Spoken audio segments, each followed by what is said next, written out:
You're not married, you're not stable, and frankly, your whole situation makes people uncomfortable. Your family instability is a liability. That's what Malcolm Trent said to my face in the middle of Q3 strategic board review. Not privately, not offhand in some side hallway. Right there in the main conference room, under the sharp white lights, with 12 executives and 2 interns present. Laughter followed. Light, polished, sycophantic. Like a chorus of carefully tuned cell phones on vibrate. I didn't laugh. I didn't speak. I just nodded, closed my laptop, and leaned back in my chair with the expression of someone who'd just been told the sky was blue. Corporate Culture 101. Stay composed, stay neutral, don't bleed in the water. But inside, something turned. Something settled. See, they didn't know who I really was outside the elevator rides and quarterly targets. I was the numbers guy. Always had the deck ready. Clean suit. Straight spine. Asset light. High return thinking. That's how I survived 10 years under Malcolm Trent. But Malcolm, he liked images. Pretty ones. Symmetrical ones. He curated his world like a LinkedIn feed. Anything messy, human, or unprofitable, crop it out. Pretend it never existed. So when my foster daughter Anna came into my life 5 years ago, quiet, wary, bruised in ways that had nothing to do with fists, I kept her far from this world. Not because I was ashamed, but because I knew the cost of honesty in a place that worshipped gloss. I raised her privately, helped her through the nightmares, sat with her in the ER when she got sick from eating too fast in the first few months, bought her first pair of real running shoes when she tried out for cross-country. Every weekend, we'd do breakfast for dinner. Pancakes at night felt safer to her than breakfast in the morning. No one in the firm knew she existed. Until now. That night, after Trent's little boardroom performance, I came home to find Anna finishing her homework on the kitchen counter. Her hair was up, hoodie too big, sleeves dipped in spaghetti sauce. I cleaned dishes. She dried. Same rhythm as always. Then I looked over and asked casually, "How would you feel about coming with me to the company's charity gala next Friday?" She looked up, blinking. "I thought, that wasn't really your scene," she said. Not accusing, just curious. "It's not. But I think it's time you saw where I work." "Who I work with?" She smirked. "I'll need a dress. We'll get one." Then she went quiet, chewing the inside of her cheek, like she does when she's trying to decide if she should ask something or not. "Will I have to talk to anyone?" she finally said. "Only if you want to." She gave a single nod. "Okay." You'd be surprised how powerful okay can sound when it's coming from someone who used to flinch at the sound of a knock on the door. I went to the living room, sat down with my laptop, and opened the firm's guest list for the gala. Malcolm Trent, CEO. Marilyn Trent, spouse. That was the moment something sharp slid into place behind my ribs. Something that had no name yet. And look, if you've made it this far into the story, and you're the type who listens without hitting subscribe, do me a favor. Click it. It helps more than you know, and honestly, it's what keeps our team fueled to keep digging into stories like this one. Now, back to Malcolm and his pristine, plastic world. He called me unstable. He had no idea what real instability looked like. But he was about to learn. It started with the venue name. Carlton Ridge Estate. We were on the couch, scrolling through dresses on my laptop. Well, she was scrolling, I was just funding, and I mentioned the location. "It's at the Ridge this year." Switched from the Fairmont. She froze. Not dramatic. No gasp or wide-eyed flash. Just a subtle pause. A shift in her breath. Then she looked up slowly and said, "Carlton Ridge has a wine cellar, doesn't it?" I blinked. "Yeah. How'd you know that?" She shrugged, but it wasn't casual. It was measured, like someone handling glass. "I think I've been there before," she murmured. I didn't press. Not that night. Anna had been with me since she was 12. Now 17, she was taller, sharper, funnier. She'd learned sarcasm. She'd stopped apologizing for existing. She left sticky notes on my office door that said stuff like, "Remember water, you dried up finance goblin." But certain parts of her life still walled off. And I respected that. Foster parenting isn't about excavating pain. It's about offering shelter until someone feels safe enough to name it. That week, she started asking strange questions. Subtle ones. What kind of food they served. If the estate had a garden. If the staff wore uniforms. She wasn't digging for gossip. She was trying to verify something. By the third day, I asked, "Anna, do you think something happened there?" She didn't answer. But later that night, after I thought she was asleep, I found her in the laundry room, curled up in a blanket on the floor. She used to do that in the early years, tight. Dark corners were her comfort zones. "Want to talk?" I asked, sitting on the other side of the doorway. Silence for a beat. Then, I remember a door with two locks. One regular. One, one that clicked from outside. I didn't breathe. She went on. There was a woman. She smelled like gardenias. Called me Bridget. That wasn't my name, but she insisted. Said it was prettier than what I had. Gardenias. Bridget. Two tiny fragments that hit like bricks. I knew from her case file that she'd been in one private placement before the state intervened. It was vague, just noted as private foster arrangement through unlicensed intermediary. No charges filed. No names listed. She'd been found alone at a shopping center. No ID, no shoes, dehydrated and silent. Took a week before she said her actual name. I went to my locked filing cabinet and pulled the case folder. Reread the lines I'd memorized 5 years ago. Subject presented signs of deliberate identity confusion. Referred to herself as Bridget for first interviews. No matching reports of missing children under that alias. She had buried it. And now, Carlton Ridge was digging it up. I reached out to a friend at Child Services the next day. Quietly, carefully, asked if anything new had ever come of Anna's initial placement. Nothing, she said. Case cold. No adults ever stepped forward. But if I gave you a location, I asked. A private property where she might have been. My friend was silent. Then, we could cross-reference with historical reports. You'd need a name. Or a connection. Carlton Ridge had been owned by private investors for years. Leased for galas, political fundraisers, and, apparently, whatever else people didn't want on paper. I didn't tell Anna what I was doing. But that afternoon, she knocked on my office door holding an old Polaroid. One I didn't even know she had. It was faded. Creased. A girl in a frilly white dress, standing near an iron gate. In the background, barely visible, arched hedges, twin marble lions, and a wine cellar entrance. I found this in one of my old bags, she said. That's the place. I know it. I stared at the photo. Then back at her. She added quietly. She made me stay there for days once. Said it was punishment. Said I had to forget the street talk. I didn't ask what street talk meant. I already knew. Anna had spent the first 10 years of her life learning to survive in chaos. But Carlton Ridge? That had been a different beast. The chaos there wore gloves and perfume. That night, I didn't sleep much. Instead, I sat on my balcony with the Polaroid in one hand and a printed Gala itinerary in the other. Anna had been dragged through hell. Now we were going back.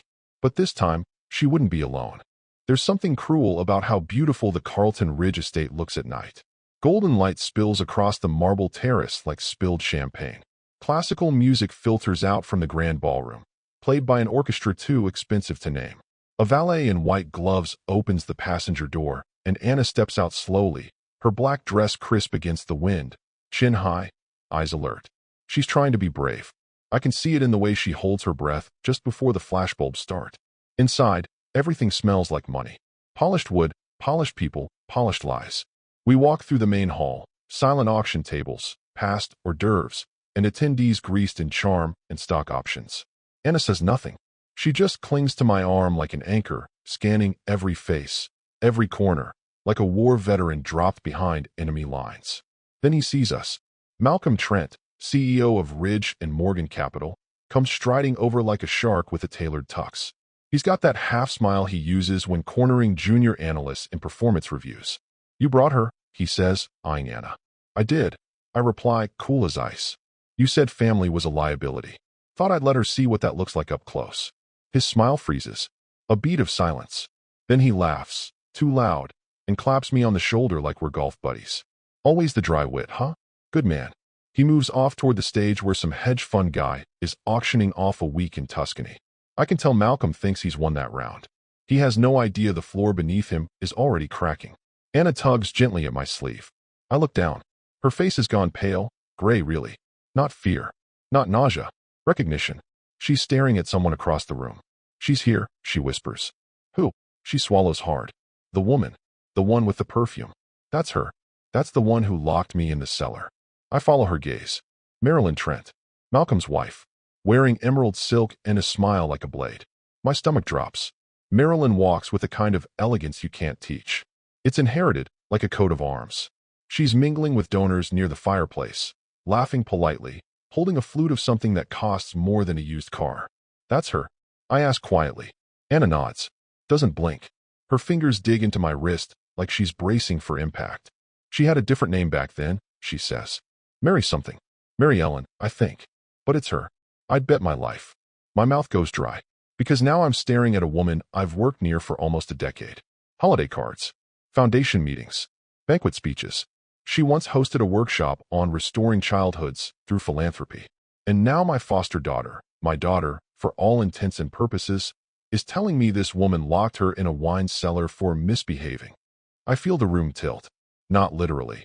But in that way your brain short-circuits when something enormous shifts and you realize the earthquake has already happened.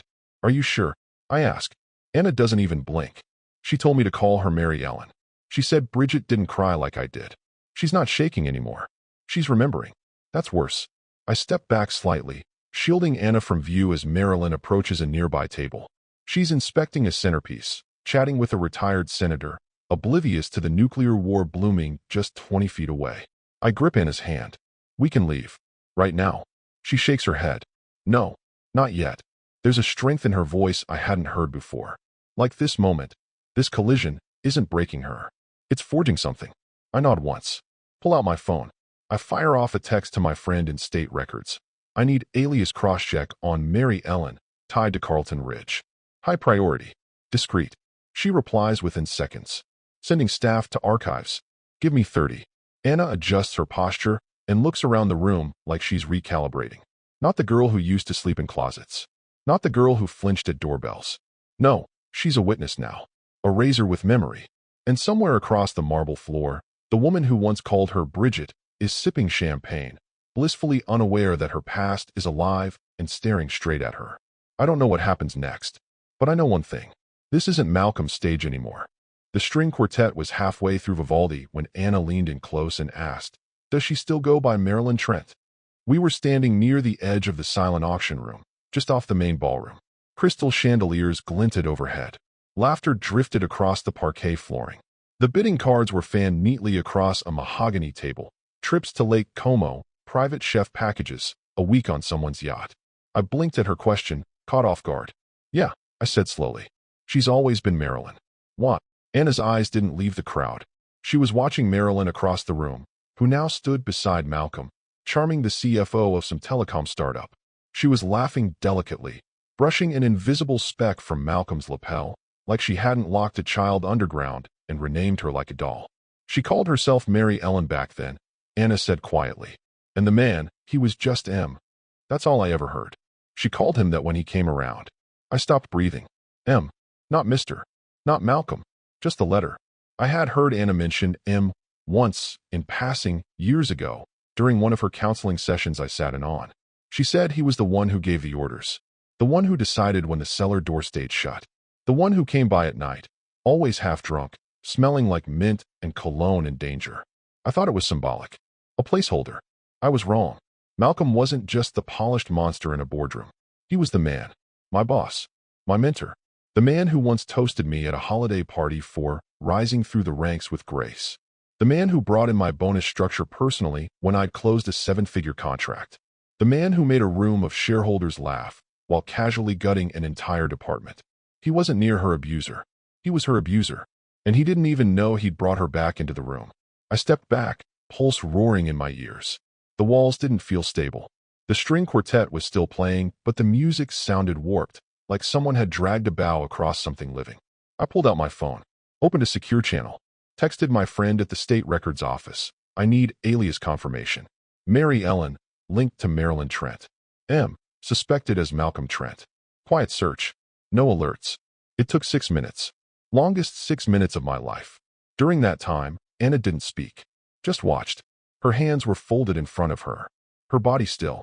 But her eyes, those were fire. I recognized that look. I'd seen it the day she testified against a previous foster family for withholding food. It wasn't just courage. It was clarity. The kind you only get when your body remembers the things your mind tried to forget. My phone buzzed. Alias confirmed. Mary Ellen, used by Marilyn Trent on private foster records flagged in 2013. Investigated under sealed case file. Dropped due to lack of legal ID from minor. No adult prosecuted. But yes, that's her. I read it twice. Then again. My fingers shook slightly. Not from fear. From fury, cold and clinical. They got away with it. They let her go. No consequences. Changed names. Changed continents. Came back clean. Malcolm moved up in the firm. Marilyn started a foundation for youth reintegration. And Anna? Anna was left in a shopping mall with no shoes and a fake name. I looked up from the screen and into the ballroom. Malcolm raised a glass. His other hand rested lightly on Marilyn's lower back. To the world, they were power, influence, legacy. To me, they were a sealed case file and a terrified girl with a scar behind her left ear that she never explained. Anna's voice brought me back. You believe me now? My throat was tight. I never stopped. She nodded once. Good. Because I want to say her name. I hesitated. You don't have to do anything. I can handle it from here. But she looked at me, really looked. And I knew. This wasn't about vengeance, or headlines, or boardroom takedowns. This was her reclaiming the voice they tried to bury. I took a breath. Then wait until it counts. Anna's lips pressed into a hard line. Not scared. Ready. We weren't in the Carlton Ridge estate anymore. We were in a courtroom without walls. And she was about to testify. Anna gripped her water glass with both hands, her knuckles white. She hadn't touched her food, hadn't looked up since the seating bell rang, and we were ushered to our table. Table 8, a little too close to the stage, a little too visible. Designed for PR shots. Malcolm had done that on purpose. Across the ballroom, Marilyn was mid-conversation with a group of farmer execs, dabbing at the corner of her lip with a linen napkin, like she hadn't buried a child's name under perfume and forced silence. Anna was folding into herself again. I want to go, she whispered. Not panicked, just done. Please. I stood, gently pulled out her chair.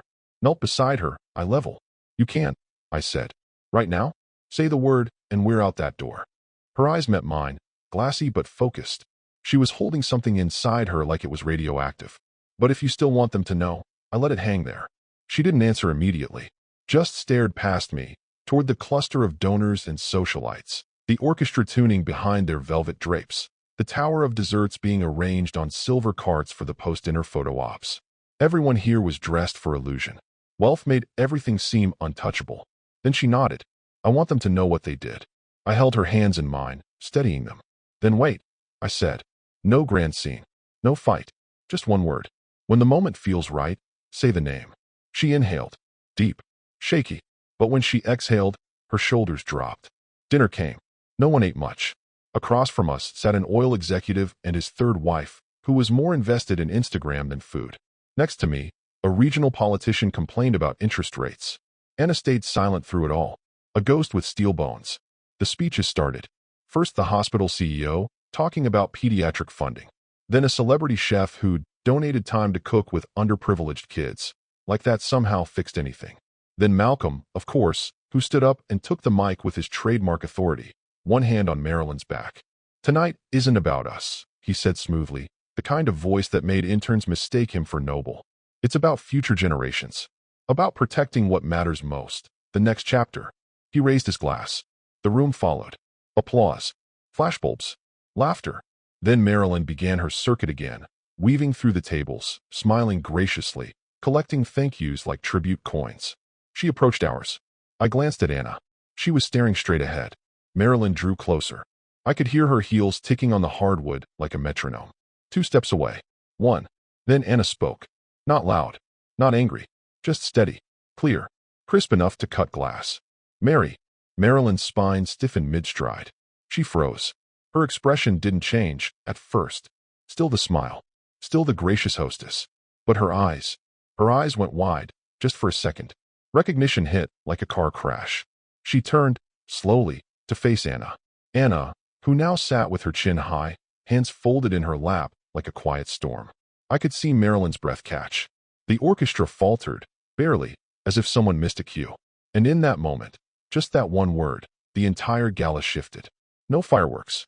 No screaming. No dramatic gasp. Just one name. One wound reopened. One woman unraveling in the middle of a room that was never supposed to remember her crimes. Anna didn't flinch. She didn't look away. And Marilyn, she started to tremble. It was beginning. The sound of shattering crystal was what cut through the music first. A sharp, violent crack. Marilyn's champagne flute hitting the marble in perfect sync, with her body losing all tension. One moment she was standing, jaw slack, eyes locked on Anna. The next, she crumpled like a string-cut marionette and collapsed, full weight, onto the floor. The ballroom didn't fall silent. It sucked in, gasping guests, clutching pearls, chairs screeching backward. Someone shouted, "Call 911." Another voice added, "Get the nurse," as if any amount of sterile help could fix what had just detonated in that room. Marilyn lay there, one shoe kicked off, her gown tangled under her knees, the stem of her broken glass still clenched in her hand. Her wrist was bleeding, a clean slice from the fall, blood darkening the hem of that smug emerald silk. And Malcolm, he spun around with the reflexes of a man who thought he was the center of every room. He saw the mess, saw his wife on the ground, saw the faces turning, the phones raised, the chaos blooming like mold. Then he saw me. I was still seated, calm, elbows on the table, one hand loosely resting on Anna's, who had not moved, not even flinched. Her eyes were locked on the place Marilyn had stood, now a ruin of splinters and shame. Malcolm stormed toward me, fast, his mouth already forming the first syllable of an accusation he hadn't even crafted yet. "You have no idea what you've done," he growled, voice low and tight, like a snake with nowhere left to coil. I looked up slowly. "Neither did you," I said. It landed. His nostrils flared. Color drained from his face, then surged back with heat. He opened his mouth again, but now the voices were surrounding him. "She's not breathing right. Someone check her pulse. Malcolm, move." He turned. A woman from the events team was kneeling beside Marilyn, patting her face. Another guest, an ER nurse by luck or fate, was checking her vitals. Blood still pooled gently around her left forearm. Photographers weren't shooting anymore. They were filming. Across the room, a couple executives had slipped toward the doors, whispering. The chairman of the board had gone very, very still. "And Anna?" She leaned toward me and whispered, "Should I feel bad?" I shook my head. No, not even a little. I looked at the woman twitching on the floor like a puppet in God's rejection bin. No. A waiter with trembling hands tried to mop up the spilled champagne, but only succeeded in spreading the blood further. It painted the marble in lazy pink streaks. Marilyn moaned, then tried to sit up, but the movement only made things worse. Her gown stuck to the floor. A medic team rushed in. Two men in tuxedos with earpieces and that calm, practiced urgency you only get from working events where rich people collapse on schedule. One knelt down. The other tried to shoo guests back with latex-gloved hands and words like, "Please give her space," and "Let's not crowd." But the crowd was already building. Like blood draws sharks, spectacle draws donors. "Get her outside," Malcolm barked. "Not here." No one listened. The nurse barked back. "She's not stable enough to move." Malcolm spun again, pointing a trembling finger at me. "If you think this gets you anything, you're wrong." "I didn't do anything," I replied, calm as still water. She heard a name. "That's all. You planned this." "No, you did.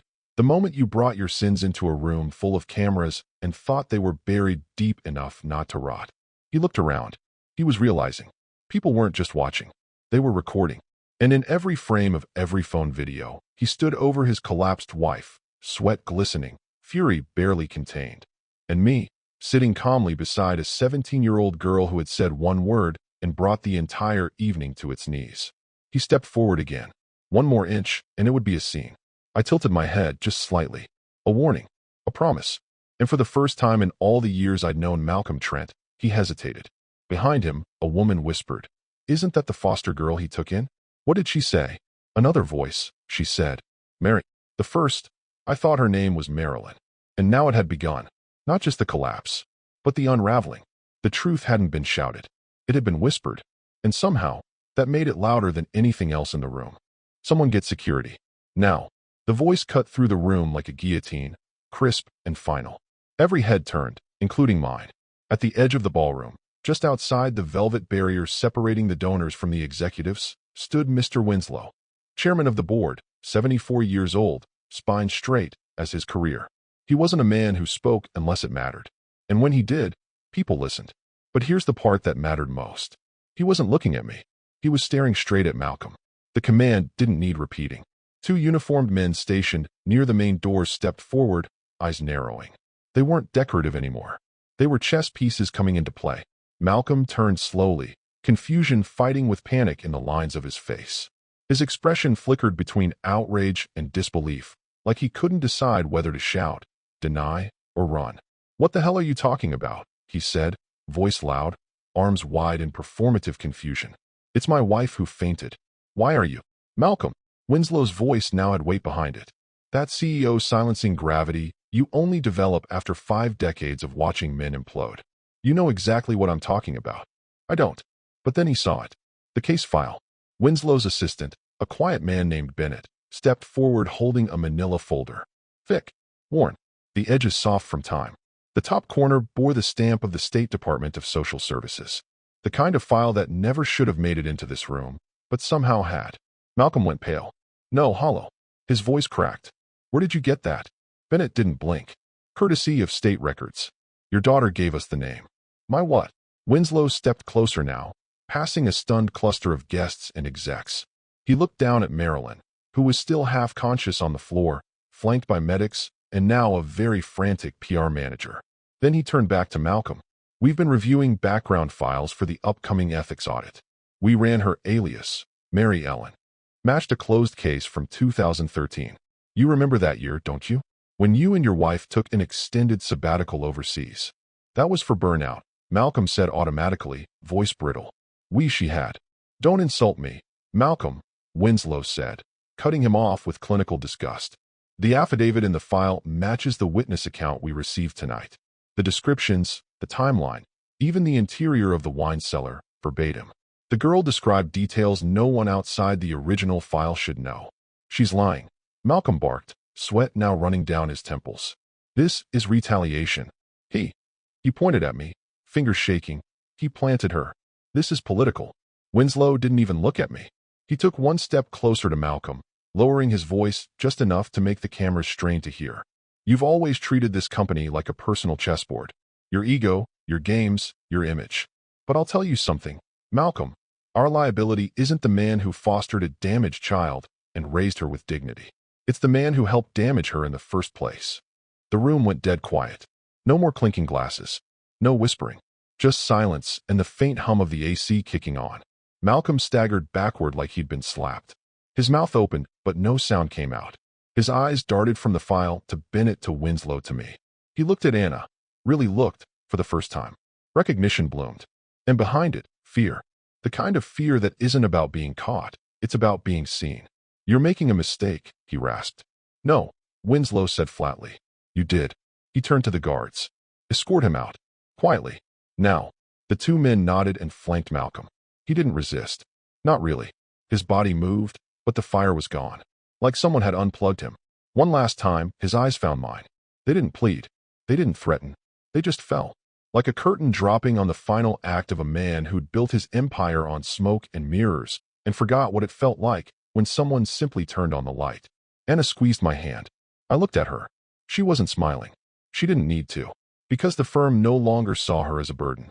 They saw her as a witness. And the man they once worshipped? He was no longer one of them. He was a headline waiting to happen.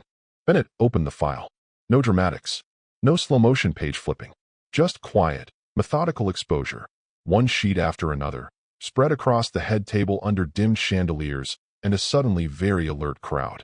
Page 1. Intake forms from Child Services. Date stamped. Signed by the original case officer. Page 2. Observation notes from Anna's initial psychological assessment, referencing a young girl refusing to answer to her real name, responding only to Bridget, flinching at gardenia perfume, and drawing pictures of a locked door. Page 3. Photographs.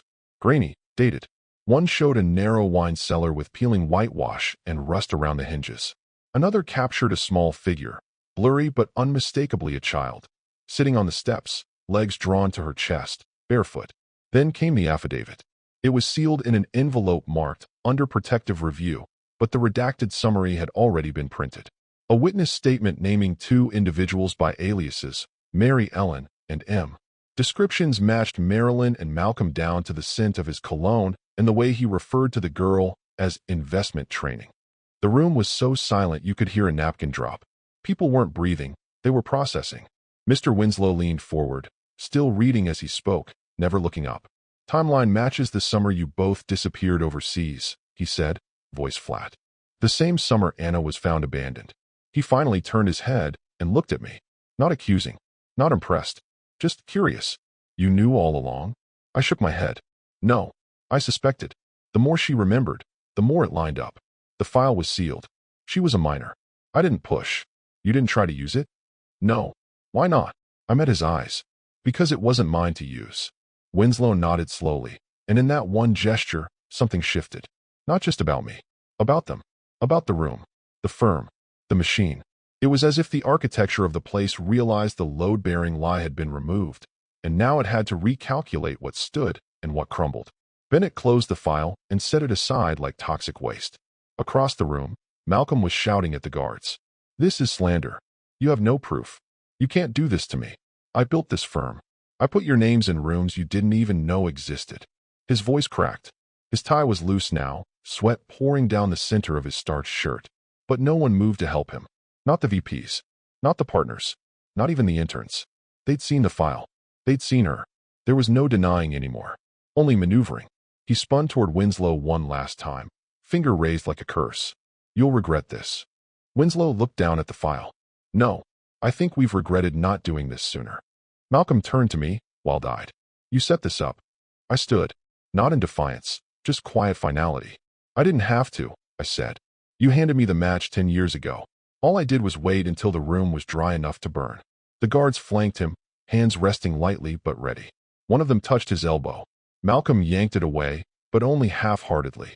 His fight was theater now, more for his own ego than any real resistance. "You think this is over?" he hissed as they pulled him toward the side door. "You think this clears you? You're no saint. You're not better. You're just lucky your little charity case remembered a name." Anna stood up beside me, not saying a word. He saw her, and for the first time all evening, maybe the first time in years, he shut up. His mouth opened again, but no sound came out. She stared at him like a surgeon studying a wound she no longer needed to operate on. Malcolm was dragged through the ballroom like yesterday's news. The cameras followed. So did the whispers. "Did you hear what was in the file?"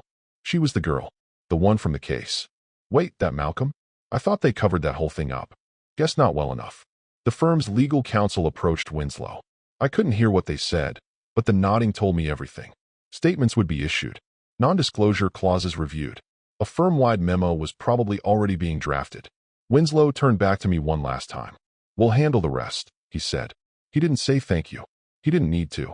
That wasn't what this was. This wasn't a movie. There wouldn't be applause. No parades. No moral high ground. Only procedures. Reviews. NDAs. A few sacrificial lambs, and maybe a rebranding campaign. But Malcolm? Malcolm was gone. And justice, quiet, administrative, unsexy justice, had just clocked in. By the time I woke up the next morning, the headlines had already started spreading. Not the tabloids, not yet. Just the quiet, professional whispers that move faster than press embargoes. Group chats lit up. A handful of industry Slack channels posted cryptic messages about emergency board transitions. An anonymous source dropped a sentence into a hedge fund newsletter. Trent stepping down amid internal review. More to come. But internally, the sword had already fallen. Malcolm was suspended before breakfast. His official calendar was wiped. His name removed from the internal directory. By Thursday, he was no longer listed as CEO. By Friday, an all-staff memo went out, framed in the typical HR euphemisms. After careful consideration, leadership transition, grateful for his contributions. No one believed it. No one cared to.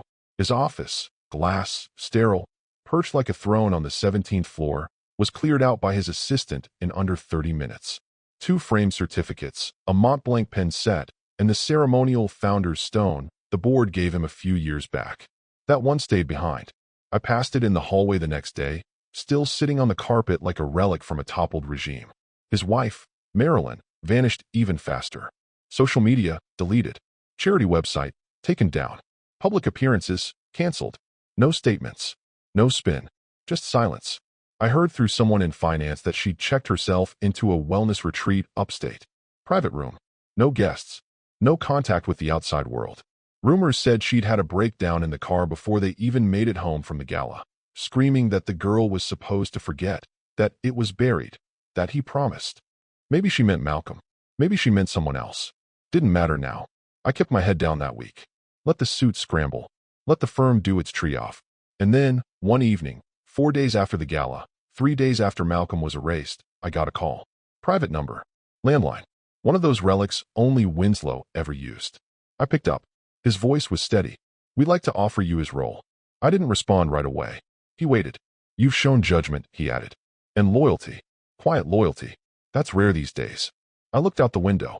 Anna was on the couch, tucked in her usual burrito of blankets, remote in one hand, popcorn bowl in the other. She was watching an old cartoon from the 90s, the kind with no violence, no trauma, just absurd colors and bad jokes. She didn't know. Not really. She hadn't asked what came after Marilyn collapsed. She hadn't asked where Malcolm went. She hadn't even asked what was in the file. It was like that chapter had closed in her mind, sealed shut not with fury, but with relief. And I wasn't about to reopen it just to feed my ego. I'll think about it, I told Winslow. He didn't argue, just said, fair enough, and hung up. That night, I didn't celebrate. No champagne, no cigars, no calling old mentors or updating my LinkedIn title. I made dinner, mac and cheese, the real kind, not the box. I let Anna pick the movie. I laughed at the parts she laughed at. I let the world be quiet. Later, when she fell asleep on the couch, I covered her with a blanket and sat in the armchair across from her, just watching. I thought about power, how it moves, how it hides, how it pretends to be something noble, until someone points and says one word that collapses the whole illusion. I thought about the offer, the corner office, the title, the access, the weight of it all. But mostly, I thought about the fact that Anna didn't know, really know, what that one night had done to the tectonic plates beneath her feet. And that's exactly how I wanted it. Because she'd already lost one childhood to secrets dressed as structure. She didn't need to lose another to revenge dressed as promotion. Let them sort out their board politics. Let the empire reshuffle. In our little apartment, the lights were dim, the air warm, and the world, for once, felt still. A month later, the call came. It was late, past 10. Anna had already gone to bed after binging 2 hours of baking shows and leaving powdered sugar prints all over the couch. The apartment was quiet, save for the low hum of the fridge and the distant siren song of a city pretending to sleep. The number was blocked. Normally I wouldn't answer, but something in me knew. I tapped the green icon and said nothing. On the other end, just breathing. Then, a familiar voice. Hoarse. Smaller somehow. I didn't know she remembered. The sentence hung there, stale and sour, like milk gone bad in the back of a fridge. I didn't respond right away. Because what could I say? She never forgot. I finally said. Calm. Not cruel. Just factual. He exhaled, shaky. Not quite a sob. Not quite a breath. She ruined me, he said next. Not angry. Not righteous. Just broken. I leaned back in my chair. Let that settle in. No, I said. You did that. She just told the truth. Silence. Longer this time. I pictured him wherever he was. Some half-empty apartment, drapes drawn, bourbon bottles sweating on the table. A man who once shook hands with senators and sipped whiskey with billionaires, now reduced to calling a man he'd humiliated in a boardroom to beg for some version of clarity. Then, the real question came. What do you want? The voice cracked when he said it, like he was hoping I'd ask for something. Anything. A price to pay. A punishment he could understand. Because men like Malcolm never understood silence. They only understood transaction. I took a breath, paused, and said, nothing. Another pause. I already got it. Then I hung up. No speech. No fury. No closing line to etch into his memory. Just the click. Because sometimes the loudest thing you can do is end the conversation. I put the phone down and looked toward the hallway. Anna's door was cracked open slightly, her nightlight casting little blue stars onto the wall.